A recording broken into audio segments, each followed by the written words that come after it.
I seem to have misplaced my favorite MAC lip liner that I was gonna use for today's look, but I guess we'll carry on.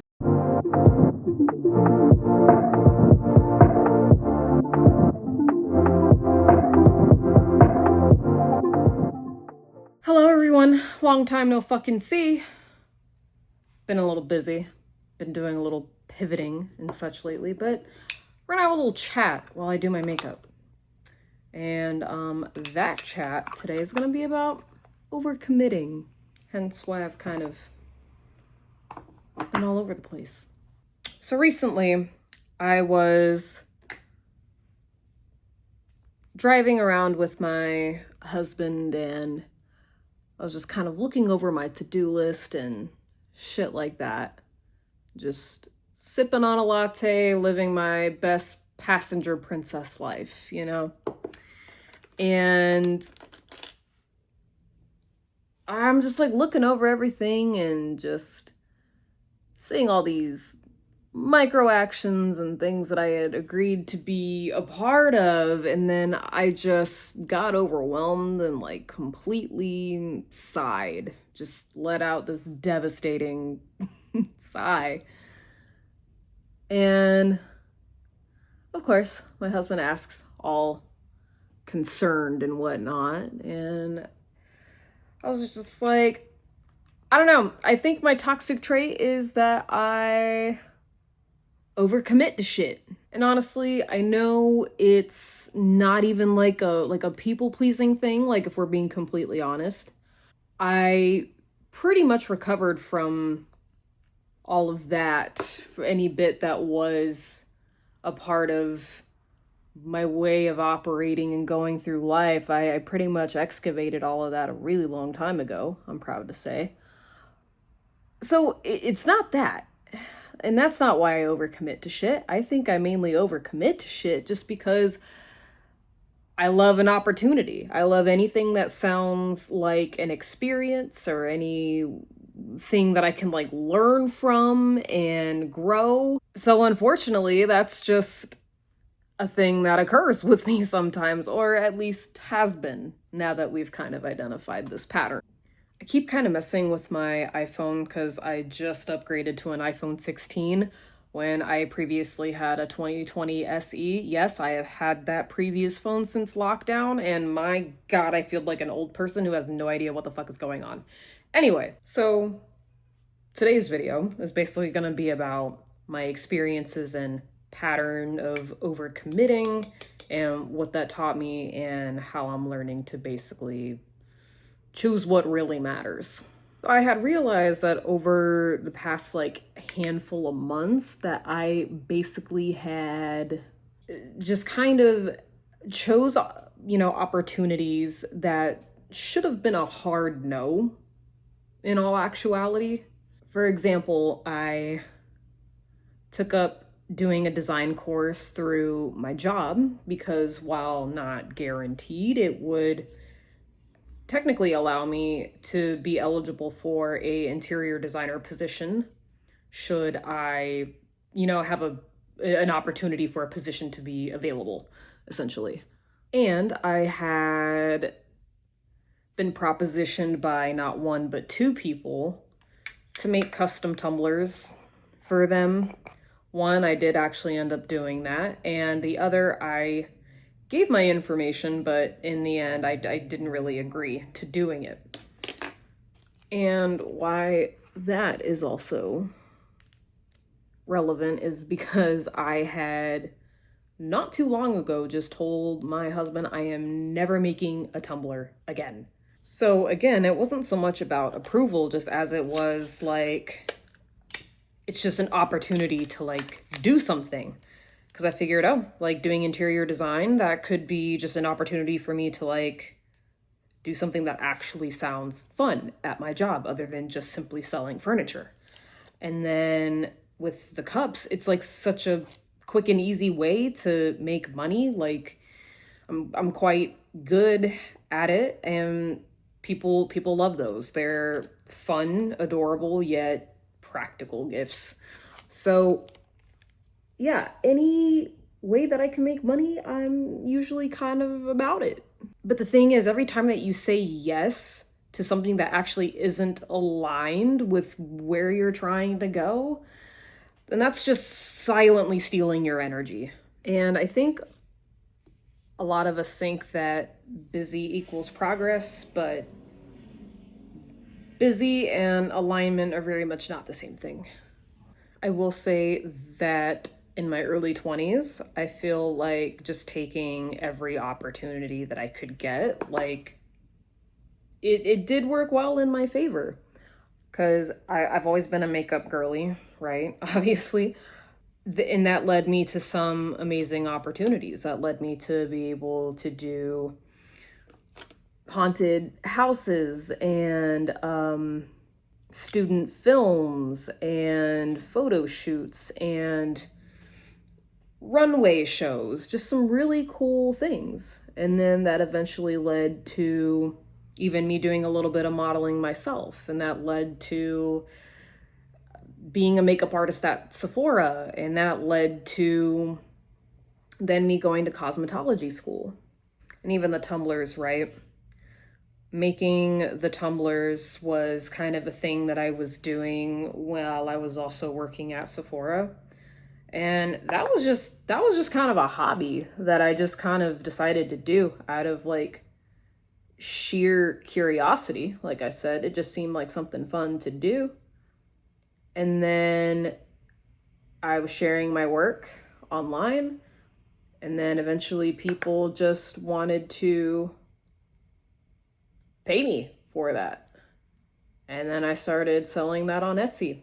And people that I didn't even know were paying me for that. And that was like amazing. That was kind of the first time in my life that I kind of was more or less an entrepreneur of sorts. Like I had a business, and that was really fucking cool.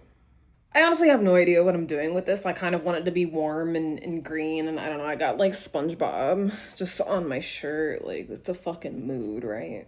I think we're gonna try this like 420 palette. Cause I don't know, like, I feel like this just makes sense with like what I have going on today. And this poor dusty ass mirror. But anyway, we're rocking and rolling with it. But, you know, there's kind of a point where exploration kind of turns into a whole distraction. Ugh, like this yellow, god damn. Yeah, we're experimenting. All right. Gonna blend this bad boy out just a little, you know. Sheesh. But at this time, I was working at Sephora while doing these cups, and I was also dating this guy who didn't really quite want me to be at Sephora. And this was kind of post-COVID, so hours were down and gas prices went up, and it was 2 hours round trip for me to make this commute. So it was just starting to like not make sense anymore. So I took up this miserable work from home job. And in the middle of all of this, I think I was starting to, you know, realize and understand that I wanted to be a content creator, have an online personal brand of sorts. This man wanted nothing but control, long story short. So he was not on board with that. Oh yeah, we getting crazy with it up in here. I was also in cosmetology school around this era, and I ended up dropping out because I knew that I would be eventually making my great escape from this guy and go back home to Florida. And I also was just dealing with burnout from having no support and basically facing abuse every day. And I also had a shoulder injury that just kind of made cosmetology pretty difficult for me to sustain. So with all of that, I ended up just not going back to college for another semester. Leaving all of this stuff behind actually kind of allowed the space for me to actually start to really understand who I am and what I want and focus on those desires more or less. And, flash forward to now, and I have a pretty awesome marriage to my husband, and I love him so dearly, and we're just sort of able to support each other and our goals, and we don't really feel threatened by each other's shine at all. And it's a beautiful thing. And, we help each other grow. And, my husband, he is a rapper, musician, songwriter, producer, and that's what he is moving toward every single day. And for myself, I still want to do everything. It's been a struggle to kind of define, but now that I'm in a marriage with that kind of stability, I'm actually able to kind of take a look at that. And that's sort of what that has been like since I've been with my husband. I feel like I'm gonna need to cut this with some concealer because I don't know. I feel like this has a very interesting formula to it. And when you have hooded lids, it's just never a bad idea. So I don't know if anyone watching this knows anything about human design, but I'm a manifesting generator with emotional authority. And, that's cool if you don't know anything about human design. Just stay with me here. So being a manifesting generator, what that means is you're just kind of this walking, talking, breathing ball of just endless ideas. Just a bunch of creative energy, basically. Having emotional authority, that sort of just means that you just cannot act on impulse whatsoever. You should let things marinate, especially if the emotions are kind of high at the peak of it. And you just have to let those things kind of run its course before you kind of make a move or a decision, and then kind of act on whatever residual feelings are kind of left over. That's kind of your clarity. Whether human design resonates with you or not, I just say it's a good idea to check in with yourself and your body. Understand what that is telling you. Give that shit 24 to 48 hours if you have to, or even longer if necessary. Ask yourself all the necessary questions that you need to ask if this aligns with your time, your energy, your focus, and just kind of go from there. Which leads me to my next point. Make sure you have a North Star. And what I mean by that is know what you're committing to and why you're committing to it. This will kind of just be the thing that guides all of your decisions, if you will. If that decision or move that you're kind of weighing on, if that does not move you towards your North Star, then it is a no. Because listen, if you tell the universe that you want to be a content creator, but instead you take the interior design course and you take that Tumblr payment, then you're sending mixed signals to yourself and the fucking universe when trying to put in your order or fucking whatever. It's starting to look real under the sea right about now, you know what I mean? And this is kind of a perfect segue and then to the third point. In order for things to come in, things must go out. You cannot keep on engaging or holding on or reacting to the old narrative or the things that we want to let go of, whatever, when trying to call in new things. You simply don't have any more capacity left over to let a new thing drop in, you know? I've been taking Jessa Reed's course called Hacking Abundance, and she says that reality is basically like an algorithm, essentially.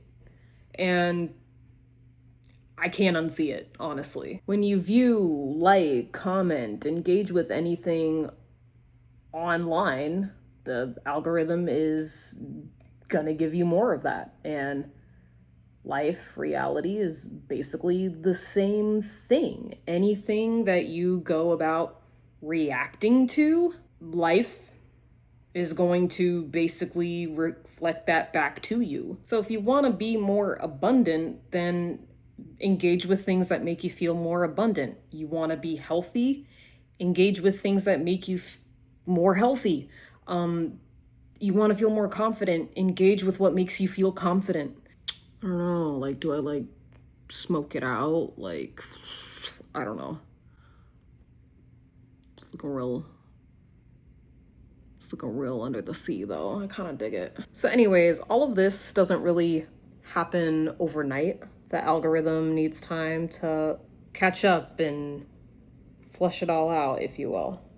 It's kind of hard to talk when I am that close to my eyeball, you know what I mean? Feels like some Clockwork Orange shit. And because this still takes some time to catch up, you just keep moving toward the things you do want more of in your life, while meeting kind of the old patterning with neutrality. And what do I mean by neutrality? I'm glad you asked. You get an unexpected bill? Great. Like, don't feed that anxiety, as tempting as it is. You know, been there, done that. Especially in recent times. You just work toward a solution. Maybe you skipped a workout. Okay. Don't feed the guilt. Just make the next right choice. Is self-doubt creeping in? Okay. Give yourself the reassurance that you need and do the damn thing anyway. Keep signaling to your subconscious and the fucking universe, Sky Daddy, what the fuck ever, that this is who you are and this is who you're gonna be. Okay, this is the part I'm scared about. I feel like I am taking a risk at just smoking out that bottom, but that's what we're doing.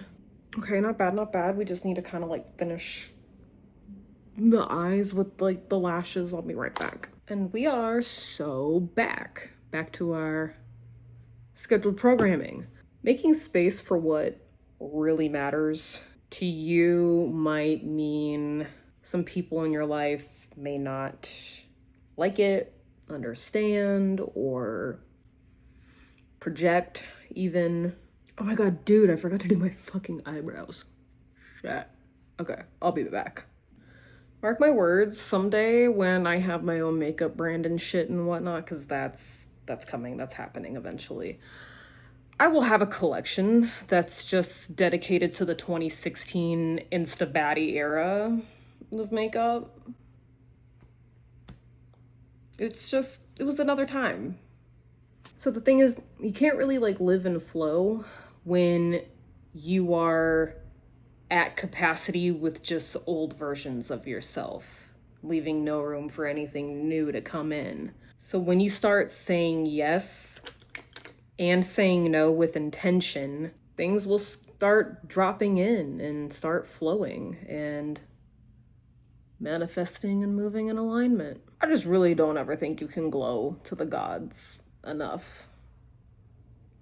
And this like Soleil Neige, like Tom Ford highlighter is freaking, it's ridiculous, I swear. You guys, I can't find my lip liner brush. I just had it like not that long ago. I found it, you guys. And there you have it. That's today's look. Everything complete. So basically the point of today's video is, if you're like me, a recovering overcommitter, or if you are currently an overcommitter, this is kind of your reminder to pause and reflect and just say yes to what truly fits and feels aligned with you. So if you like content around alignment, creativity, personal growth, subscribe. Come hang out. I'll be here a while. Bye. Till next time.